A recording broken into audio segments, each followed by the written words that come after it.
प्रकरणामध्ये घटना अत्यंत गंभीर आहे। संकेत भोसले हा 16 वर्षाचा नौजवान होता। 11वीला ज्युनियर कॉलेजमध्ये तो दिसकायला होता।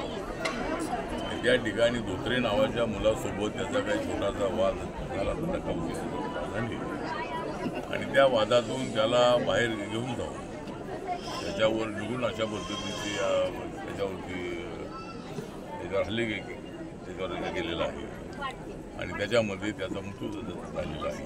ही घटना अत्यंत दुर्दैवी आहे, अत्यंत गंभीर आहे। या प्रकरणामध्ये 9 आरोपींना पकडण्यात आलेला आहे, पण अजूनही 5 आरोपी फरार आहे।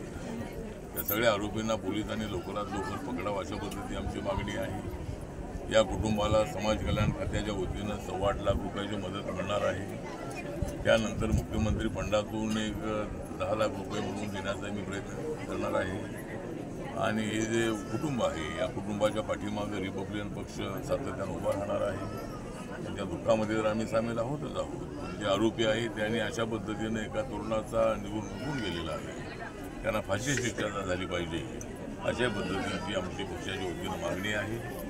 आणि सामाजिक न्याय खात्याचा मंत्री म्हणूनही माझी जबाबदारी आहे या कुटुंबाच्या पाठीमागे उभं राहणं, यांना मोठा आधार देणं। आणि हे कुटुंब जसं मूळ उस्मानाबाद जिल्ह्यामधलं आहे आणि या कुटुंबाला न्याय मिळालाच पाहिजे। आणि जर यांना न्याय द्यायचा असेल तर आरोपींना फाशी शिक्षा झाली पाहिजे अशा पद्धतीची सर्वांची मागणी आहे।